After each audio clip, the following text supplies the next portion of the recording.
জনাই আছো ৰাজ্যবাসীলৈ আজিৰ দিনটোৰ প্ৰথমটো বিগ ব্ৰেকিং নিউজ। এতিয়া অসম চৰকাৰৰ কাজি বিৰোধী সিদ্ধান্তৰ পিছতেই এতিয়া মুখ্যমন্ত্ৰীক প্ৰত্যাহ্বান জনাইছে অসম কাজি পৰিষদে। অসম কাজি পৰিষদৰ তৰফৰ পৰা কোৱা হৈছে যে কাজিয়া বাল্য বিবাহ কৰোৱা নাই আৰু চৰকাৰৰ সিদ্ধান্তৰ বিপৰীতে এতিয়া মুছলমানে লৈছে বৃহৎ সিদ্ধান্ত আৰু চৰকাৰে কাজি বন্ধ কৰিলে মুছলমানে নিজে নিযুক্তি দিব কাজিক আৰু মুছলমান সমাজে নিজে দৰমহা দিব বুলিও ঘোষণা কৰা দেখিবলৈ পোৱা গৈছে। আৰু এতিয়া চৰকাৰে কাজি বাহাল নাৰাখিলে গুৱাহাটী কপোৱাৰ হুংকাৰ দিছে কাজি পৰিষদে। লৈ আহিছো সবিস্তাৰে খবৰটো এই মুহূৰ্তত জনাই আছো। ডাঙৰ খবৰ এই মুহূৰ্তত ৰাজ্যবাসীলৈ। কাজি বিৰোধী সিদ্ধান্তৰ বাবে মুখ্যমন্ত্ৰীক প্ৰত্যাহ্বান অসম কাজি পৰিষদৰ। চৰকাৰৰ সিদ্ধান্তৰ বিপৰীতে এতিয়া মুছলমান সমাজৰ বৃহৎ সিদ্ধান্ত। চৰকাৰে কাজি বন্ধ কৰিলে মুছলমানে নিজে নিযুক্তি দিব কাজিক আৰু মুছলমান সমাজে নিজে দৰমহা দি কাজি নিযুক্তি দিব বুলি জনাইছে। আৰু চৰকাৰে কাজি বাহাল নাৰাখিলে গুৱাহাটী কপোৱাৰ হুংকাৰ এতিয়া কাজি পৰিষদৰ। ইপিনে উচ্চতম ন্যায়ালয়তো কাজি পদৰ বাবে দিব আইনী যুঁজ। উজনি অসম মুছলিম পৰিষদে এতিয়া কাজি পদক লৈ ল'লে বৃহৎ সিদ্ধান্ত। মুখ্যমন্ত্ৰীক প্ৰত্যাহ্বান জনাই কাজিৰ স্বাৰ্থত ৰাজ্য কপোৱাৰ হুংকাৰ প্ৰদান কৰিছে আৰু মুছলমান সমাজত কাজিৰ যথেষ্ট গুৰুত্ব আছে বুলি দাবী উত্থাপন কৰিছে আজিৰ দিনটোত। ইপিনে মংগল সম্ৰাটৰ দিনৰ পৰাই চলি আহিছে কাজি প্ৰথা। ব্ৰিটিছ চৰকাৰেও কাজিৰ পদমৰ্যাদা হানি হ'বলৈ নিদিলে আৰু অসমৰ কোনো কাজিয়ে বাল্য বিবাহ কৰোৱা নাই বুলি দাবী উত্থাপন কৰিছে আৰু বাল্য বিবাহ কৰোৱা মৌলবীসকলো কাজি নহয় বুলি দাবী উত্থাপন কৰিছে। অসমীয়া মুছলমানে কাজিৰ নিৰ্দেশনা অতীজৰ পৰাই মানি আহিছে বুলিও জনাইছে। ইপিনে কাজি পদ বিলুপ্তিকৰণক লৈ শিৱসাগৰৰ সদৌ অসম কাজি পৰিষদৰ গুৰুত্বপূৰ্ণ বৈঠক। ৰাজ্যৰ বিভিন্ন প্ৰান্তৰ প্ৰায় 10 গৰাকী কাজিয়ে চৰকাৰৰ বিৰুদ্ধে ল'লে কঠোৰ সিদ্ধান্ত আৰু কাজি বিৰোধী সিদ্ধান্তৰ বাবে মুখ্যমন্ত্ৰীক প্ৰত্যাহ্বান এতিয়া অসম কাজি পৰিষদৰ। লগতে চৰকাৰৰ সিদ্ধান্তৰ বিপৰীতে মুছলমান সমাজৰ আজি বৃহৎ সিদ্ধান্ত। পৰৱৰ্তী খবৰ ৰাজ্যবাসীলৈ।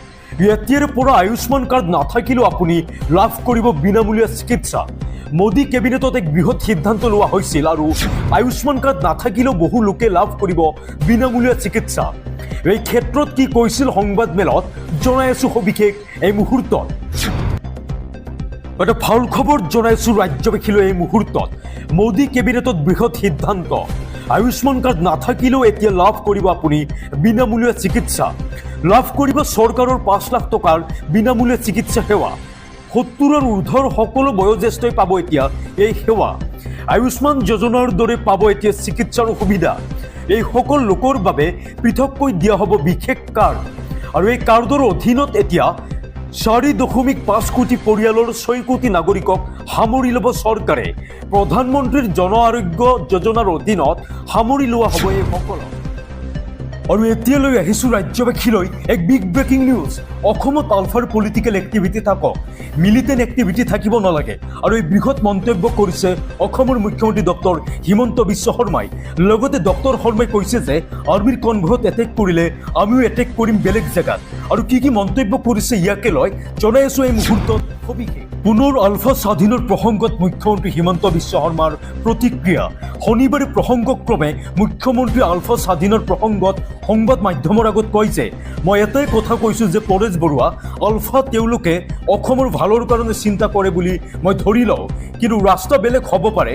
কিন্তু তেওঁলোকৰ মনটো তেওঁলোকৰ গান ভিডিঅ' ৰেকৰ্ডিং দেখিলে আমি এইটোকে বুজি পাওঁ যে তেওঁলোকে অসমৰ আৰু অসমীয়াক ভাল পায়। ইয়াৰ লগতে মুখ্যমন্ত্ৰী ডক্টৰ শৰ্মাই কয় যে যদি মই অসম আৰু অসমীয়াকে ভাল পাওঁ তেতিয়াহ'লে অসম আৰু অসমীয়াক বোমা দি কি লাভ হ'ব?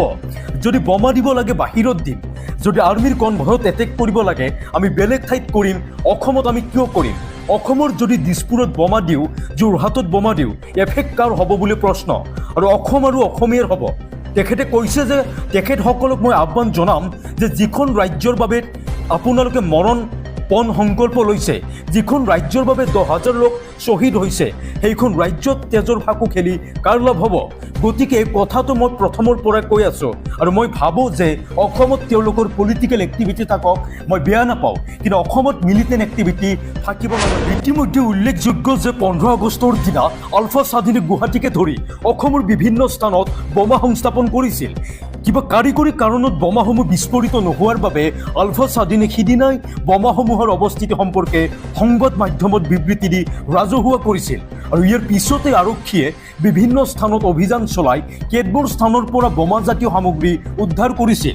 ইয়াৰ পিছতে মুখ্যমন্ত্ৰীয়ে সামাজিক মাধ্যমযোগে অসমৰ উন্নয়নত বাধা নিদিয়াৰ বাবেও আলফা স্বাধীনৰ সেনাধ্যক্ষ পৰেশ বৰুৱাৰ প্ৰতি আহ্বান জনাইছিল।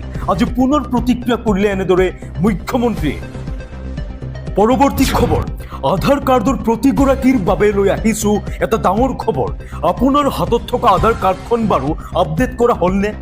যদিহে আপোনাৰ হাতত থকা আধাৰ কাৰ্ডটো আপডেট কৰা নাই, তেনেহ'লে আপোনাৰ বাবে নতুন নিৰ্দেশনা আহিছে UIDAIৰ তৰফৰ পৰা। লগতে সময়সীমা বৃদ্ধি কৰা হৈছে আধাৰ কাৰ্ডৰ আপডেটৰ। জনাইছোঁ সবিশেষ এই মুহূৰ্তত। এই মুহূৰ্তত আধাৰ কাৰ্ডৰ গৰাকীৰ বাবে ডাঙৰ খবৰ। আধাৰ কাৰ্ডৰ আপডেটৰ সময়সীমা বৃদ্ধি কৰা হ'ল। 14 ডিচেম্বৰৰ ভিতৰত আপডেট কৰিব লাগিব আপোনাৰ আধাৰ কাৰ্ডখন।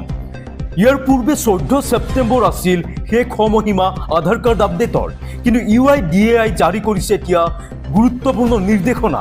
কিদৰে আপুনি আপডেট কৰিব পাৰিব আপোনাৰ আধাৰ কাৰ্ডখন, সবিশেষ জনাই আছোঁ এই মুহূৰ্তত। ইয়াৰ বাবে আপুনি মাই আধাৰ পৰ্টেলৰ জৰিয়তে কৰিব পাৰিব আপডেট আৰু বিনামূলীয়াকৈয়ে কৰিব পাৰিব আপুনি নিজৰ আধাৰ কাৰ্ডখনৰ আপডেট। ইয়াৰ বাবে পৰ্টেলত গৈ লগইনত ক্লিক কৰি নিজৰ 12 অংকৰ আধাৰ নম্বৰ আপুনি ইয়াতে টাইপ কৰক। ইয়াৰ পিছতে দিব লাগিব আপুনি কেপচা কোড। OTP ক্লিক কৰিলে আপোনাৰ ৰেজিষ্টাৰ মোবাইল নম্বৰত আহিব এটা OTP আৰু ফোনত অহা OTP দিব লাগিব আপুনি পৰ্টেলত আৰু ইয়াৰ পাছতে পৰ্টেলত গৈ জমা দিয়ক আপোনাৰ যাৱতীয় নথি-পত্ৰ। পৰৱৰ্তী খবৰ ৰাজ্যবাসীলৈ। সোণাপুৰৰ উচ্ছেদস্থলীত পুনৰ উত্তপ্ত পৰিস্থিতিৰ সৃষ্টি হৈছে। কংগ্ৰেছৰ বাবে সোণাপুৰত উচ্ছেদস্থলীত উত্তপ্ত পৰিস্থিতিৰ সৃষ্টি হোৱা বুলি উচতনি কংগ্ৰেছে দিয়া বুলি মুখ্যমন্ত্ৰীয়ে মন্তব্য কৰাৰ পাছতেই খন্তেক সময় পূৰ্বে কংগ্ৰেছৰ সজাতি দল উপস্থিত হৈছে সোণাপুৰত। কিন্তু কংগ্ৰেছক কোনো কাৰণতে সোমাব দিয়া নাই উচ্ছেদস্থলীত। ইপিনে স্থানীয় লোকসকলে বাধা প্ৰদান কৰিছে আৰু তৰ্কযুদ্ধত লিপ্ত হৈছে কংগ্ৰেছৰ বিধায়কৰ লগত। লৈ আহিছোঁ এক্সক্লুচিভ এই মুহূৰ্তত সবিশেষ। এতিয়া উচ্ছেদস্থলীত উত্তপ্ত পৰিস্থিতিৰ সৃষ্টি হৈছে সোণাপুৰত। উপস্থিত আছে কংগ্ৰেছৰ বিশেষ দল। কোনো কাৰণতেই কংগ্ৰেছক প্ৰৱেশ কৰিবলৈ দিয়া নাই স্থানীয় লোকে। ইপিনে AIUDFৰ পৰিস্থিতিৰ সন্মুখীন হৈছে কংগ্ৰেছে। বলপূৰ্বকভাৱে উচ্ছেদস্থলীত প্ৰৱেশৰ চেষ্টা কংগ্ৰেছৰ। এতিয়া হস্তম হৈ পৰিছে প্ৰশাসনৰ। আৰু এই মুহূৰ্তত দৰ্শকসকলক দেখাই আছোঁ সেই এক্সক্লুচিভ দৃশ্য।